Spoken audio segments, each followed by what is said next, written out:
منذ تأسيس هوليوود جسد العرب والمسلمون أدوار الأشرار في أفلامها التي قدمتهم كمتخلفين وإرهابيين وبلا قيم أو أخلاق أو حضارة تذكر. It's a very convenient thing to make the Arab the bad guy in movies. It's been that way for a long, long time now, and it would be nice if that mentality changed. When you're doing stories about terrorism now, that happens to be the thing. Arab Americans portrayed a lot in television shows or films. It tends to be either about terrorism or lightly touching the fact that they are different. العمود الفقري للأفلام الهوليوودية أفلام عنصرية تجاه العرب. في بداية القرن العشرين كانت هوليوود تطرح العرب كشخصيات غريبة من أساطير خيالية، ولكن سرعان ما حولتهم إلى أعداء للبشرية عندما بدأوا يقاومون الاستعمار الأوروبي في ديارهم، وثم دخولهم حروبا ضد إسرائيل ورفضهم سياسة الولايات المتحدة في الشرق الأوسط، وتدريجيا بات طرح هوليوود النمطي للعرب حقيقة بديهية في أذهان الأمريكيين لدرجة أنهم يستغربون من انتقاده. ومن أشد الأفلام عداوة للعرب كان قواعد الاشتباك الذي يبرأ فيه كولونيلا أمريكيا أمر بإطلاق النار على متظاهرين يمنيين بحجة أنهم كانوا إرهابيين. You know, Paramount had to apologize. No, I had no idea. No, you were the star of the movie.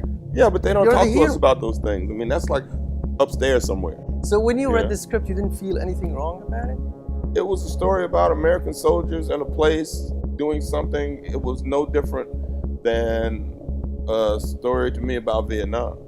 Well, I recall the Yemeni ambassador also complained. Oh, did he? Of course, yeah. See, we didn't know about that. The Yemenis were portrayed as terrorists, all of them. Even the little girl was a terrorist. And you were the victim. That's the question in the movie. So the question was, did that little girl have a big gun in her hand, or was she just standing there? Or were those people actually shooting at the embassy? The bullet holes in the embassy came from somewhere. So everybody has their side of the story. They just didn't tell that side of the story. Unfortunately. وفي عام 1992 وصف فيلم ديزني علاء الدين العرب بالبغض والجشع والبربرية، وعقب احتجاج جمعيات عربية أمريكية وافق مدير الاستوديو آنذاك جيفري كاتسمبرغ على تعديل بعض كلمات النص في نسخة الفيديو وحسب. That when that arose in 1991 with Aladdin, our intentions were always good. There were never any intentions to step on somebody's toes, to step on somebody's values, to step on somebody's belief. And, you know, that was just a great life lesson to say, you know, maybe you need to keep your eyes and ears open to know when you're treading in places that you inadvertently might do that. لهذا عندما تناول كاتسمبرغ قصة النبي موسى في فيلم أمير مصر عام 2001 تشاور مع علماء مسلمين خلال تطوير النص، ولم يمنح الفيلم الضوء الأخضر حتى حصل على موافقتهم. We just said our intentions are to do an inspirational story for everybody, because that story is important in the Bible, it's important in the Quran, it's important in the Torah, it exists and is owned by many people in many faiths. And so we made a huge effort to make sure we didn't inadvertently do something that was not our intention.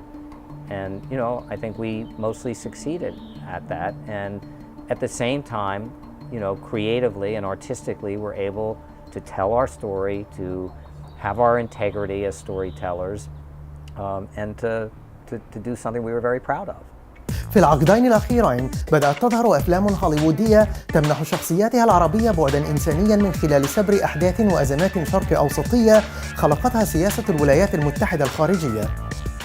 في عام 1999 طرح المخرج ديفيد اوراسل في فيلمه 3 ملوك لأول مرة شخصيات عربية مركبة تحس وتبكي وتضحك وتطمح إلى الحرية، وتساعد جنوداً أمريكيين كانوا يحاولون سرقة ذهب صدام حسين بعد حرب الخليج الأولى في الهرب من الأسر مقابل تهريبهم من العراق. That was one of the reasons I made the movie, was to humanize every culture and again, everyone is human and everyone has a point of view. And have you have any challenges bucking the trend in Hollywood at the time? When I did the film, people thought it was strange. The reason I wanted to make the film was to make a meditation on violence and the humanity of the Iraqis, you know, and they became my friends. محاولات مخرجين هوليووديين في تقديم شخصيات عربية بشكل أفضل في أفلامهم باءت بالفشل، إذ أنهم حولوها من إرهابية شريرة إلى ضحايا مظلومة بدلاً من أن تكون واقعية، وذلك لأنهم ما زالوا يرون العربية من منظور أمريكي تبلور في أذهانهم عبر السنين من خلال الإعلام والأفلام. في عام 2005 أنتج جورج كلوني سيريانا الذي طرح فيه الشخصيات العربية الإرهابية والتقدمية كضحايا لسياسة الولايات المتحدة في الشرق الأوسط. We didn't make the Arab the bad guy. We made, although he slowly became a terrorist, one of them, we also got to see how that happened and understand it and try to put a face on people so that we understand what's going on.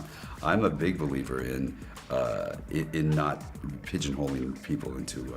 But the Arabs were not leads. You never see a lead Arab character in a movie well, in yeah, Hollywood. that's true.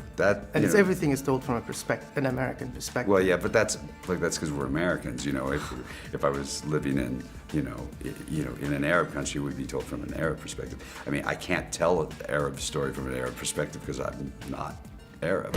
لا يمكن لمخرج أجنبي أن يعكس الواقع العربي بمصداقية في أفلامه، لأنه لا يعيش ذلك الواقع ولا يواجه التحديات التي يواجهها العربي في الوطن أو المهجر. تحديات واجهها الأمريكي من أصول مصرية اسماعيل الذي يعد أول عربي يؤلف ويخرج مسلسلا تلفزيونيا في هوليوود وهو السيد روبوت. When you grow up Arab American in an American society, you wind up feeling a little alienated, and that viewpoint of life, that viewpoint of American culture, filters into your storytelling. So there's this really strong outsider point of view in all the scripts I've written and the film that I make. It's not something that I'm consciously doing, but I think that it's something that just happens to be infused inside me because of my experience growing up. في السيد روبوت يطرح اسماعيل شخصية فتاة مسلمة محجبة ليست كإرهابية أو ضحية، وإنما كأمريكية منسجمة تماما في المجتمع الأمريكي ولا تختلف عن باقي الأمريكيين، وهذه رسالة مبطنة توحي للمشاهد الأمريكي أن العرب والمسلمين لا يختلفون عنه. It just felt right when I thought about her, the character of Trenton.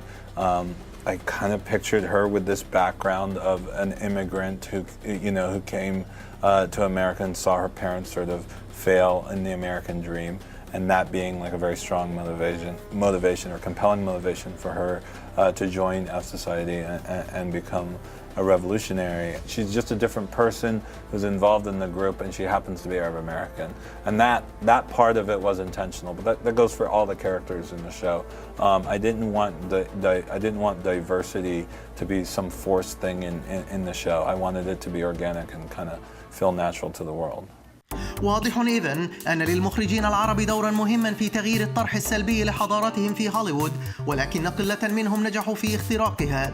الفلسطيني وهاني أبو اسعد أصبح أول مخرج عربي يصنع فيلما هوليووديا العام الماضي وهو الجبل بيننا، والأمريكية من أصول فلسطينية شيرين دايبس شاركت في إخراج المسلسلات التلفزيونية كوانيكو، إمباير، سويت بيتر، ذا سينر وإمبولس، والسعودية هيفاء المنصور أخرجت ميري شيلي ونابيلي إيفر أفتر، والأمريكي من أصول مصرية علي سليم شارك في إخراج مسلسلات تلفزيونية مثل إن تريتمنت، جريس بوينت، هاند أوف جاد، كريمينال مايندز، ولومينج تاورز، الذي يطرح لأول مرة شخصية عربية بطولية وهو عميل الاف بي اي اللبناني الأصل علي صوفان. حقيقة احنا بحاجة لهذا الشيء، في تقدم هاي عم تطلع هون وهون هيك طفرات